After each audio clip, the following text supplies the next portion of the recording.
한국의 첫 상대, 우루과이와의 경기를 앞두고 벤투 감독이 드디어 입을 열었습니다. 해외 축구 전문 매체들에서 공개한 통계 지표에 축구 팬들이 불안감을 표출해도 여태껏 묵묵부담만을 유지했었기에 그의 입장 발표가 화제가 되고 있는데요. 뿐만 아니라 그가 밝힌 내용이 전해지면서 우루과이 축구팀이 초긴장 상태에 돌입했습니다. 다름 아닌 바로 벤투 감독이 이끄는 한국 대표팀이 우루과이의 예상치도 못한 허를 찔렀기 때문인데요. 이 소식을 접한 축구 전문 외신들 역시 이렇게 된다면 한국과 우루과이의 승패 예측 결과는 완전히 180도 달라지게 된다. 우열을 가릴 수 없을 정도로 흥미진진한 경기가 예상된다. 라며 흥분을 감추지 못했습니다. 갑자기 나타나 우루과이를 당황시켜버린 벤투 감독의 발언. 지금까지 입을 열지 않았던 그 대반전 이유에 대해 자세히 알아보도록 하겠습니다. 우루과이 기자들까지 인정한 벤투 감독의 고집불통 성격이 카타르 월드컵에서 빛을 발하고 있습니다. 월드클래스 손흥민 선수와 떠오르는 괴물신인 김민재, 그리고 히든카드 이강인 선수를 보유한 한국팀은 당연히 현재에서 지대한 관심의 주인공이 되었는데요. 한국의 잠재력이 얼마나 굉장할지 궁금해하는 사람들로 인해 경기장 근처는 현지 기자들을 포함해 인산인해를 이루기도 했습니다. 그러나 역시 벤투 감독을 이길 수 있는 사람은 아무도 없었던 듯 싶은데요. 이제 한국과 우루과이와의 첫 경기가 겨우 이틀 정도 남은 시점, 벤투 감독은 철통보안을 자랑하며 그 어떤 작은 정보 조각도 유출되지 않게 완벽한 관리를 자랑했습니다.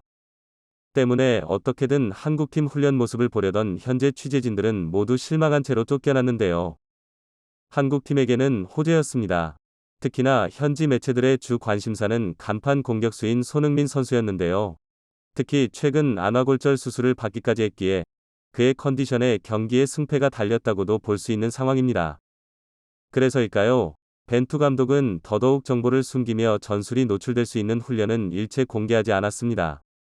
현지 축구협회 관계자는 벤투 감독은 훈련 내용과 선수들의 참여 여부가 노출되는 부분을 예민하게 받아들인다 고 비판했고, 훈련장 입구 바깥에서 만난 우루과이 국적의 핀투스 훌리안 기자 역시 아주 기본적인 훈련 모습밖에 공개하지 않았기 때문에 특별한 건 전혀 못 봤다. 손흥민은 세계에서 가장 뛰어난 선수고 그가 얼마나 대단한지 한번 보고 싶었는데 단 한 장면도 보여주지 않았다. 고 불만을 터뜨리기도 했습니다. 그러나 우루과이의 경계 대상 1호가 손흥민 선수인 만큼 정보단 하나가 승패를 좌우하는 월드컵에서 벤투 감독의 판단이 전적으로 옳다고 보는데요. 그러던 벤투 감독이 갑자기 우루과이를 상대로 말을 꺼내 화제가 되고 있습니다. 갑자기 바뀐 벤투 감독의 태도는 유럽 전역의 관심을 단번에 끌었습니다. 더욱이 벤투 감독이 말한 내용은 우루과이의 대패가 확정이라도 된 듯한 임팩트를 지녔기에 엄청난 이슈몰이가 되고 있는데요. 벤투 감독은 한국 선수들은 전반적으로 강한 사명감이 있다. 공격면에서 기술적인 재능을 가진 선수들이 많다. 라며 극찬했고, 이어 특히 손흥민 선수는 훌륭한 프로일 뿐 아니라 즐거움도 안겨준다.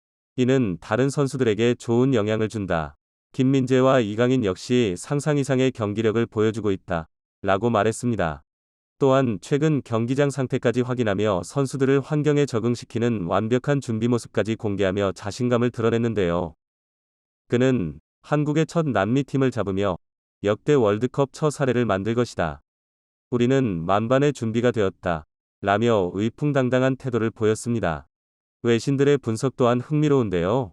BBC 축구 전문가들은 이 경기를 잡는다면 한국은 16강 진출에 유리한 고지를 점하게 된다. 프랑스 대회부터 2018년 러시아 대회까지 6차례 월드컵 조별리그를 살펴봤을 때 최소 5점을 쌓아야 16강에 오를 수 있다.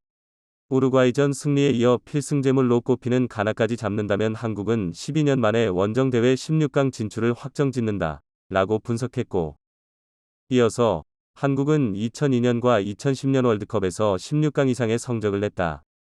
두 대회 공통점은 조별리그 1차전에서 승리했다는 거다.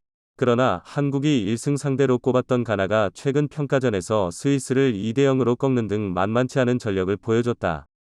가나도 쉽지 않다고 봤을 때 결국 우루과이와의 1차전에 무조건 집중해야 한다. 라는 의견을 보였습니다. 그러면서 지금까지 진행된 우루과이와 한국의 플레이 스타일을 예시로 들었는데요. 그들은 우루과이는 볼을 점유하면 변형 4-3-3 포메이션을 가동하고 그렇지 않으면 미드필더 압박을 강조하는 매우 컴팩트한 4-3-3 포메이션을 쓴다. 우루과이는 볼을 많이 점유하기보다는 미드필드 지역에서 볼 경합을 벌이다가 뛰어난 피지컬을 바탕으로 빠른 역습을 시도한다. 현재 경계 대상 2호는 공격수 누니에스다. 특히 우루과이는 공격적인 성향이 강해 한국에서는 김민재 같은 수비진이 좀 빠르고 강하게 집중해 막아야 한다. 우루과이는 볼 점유 능력과 다양한 콤비 플레이를 갖춘 상대에는 약점을 보인다. 또한 우루과이는 공격 성향이 강하다. 그렇기 때문에 오히려 이를 역이용하는 전술이 해법이 될 수 있다. 한국은 상대 압박과 빠른 템포를 콤비 플레이를 통해 풀어나간다. 한국에서는 지난 시즌 잉글랜드 프리미어리그 득점왕 손흥민이 상대가 수비하기 어려운 공간을 찾아다니면서 지속해서 위협적인 마무리를 시도할 거다. 다만 손흥민의 경기력은 안면 부상 회복 경과에 달렸다. 우루과이는 노네스와 수아레스를, 한국은 손흥민과 김민재를 각각 보유했다. 양팀 감독 모두 상대 수비 라인의 약점을 파악한 만큼 월드클래스 공격수들에게 그쪽을 공략하도록 주문할 거다. 양팀 모두 미드필더의 압박을 강조한다. 미드필드의 공방 도중 아마도 득점으로 이어지는 빠른 공수전환의 순간이 나올 거다. 막상막하 경기를 예상한다. 아마도 선제골을 넣는 팀이 승리하게 될 거다. 라고 분석했습니다. 분석에 따르면 한국의 월드컵 전망이 나쁘지 않다는데요. 앞으로도 한국 선수들이 승승장구하길 바라며 지금까지 월드 러닝타임이었습니다.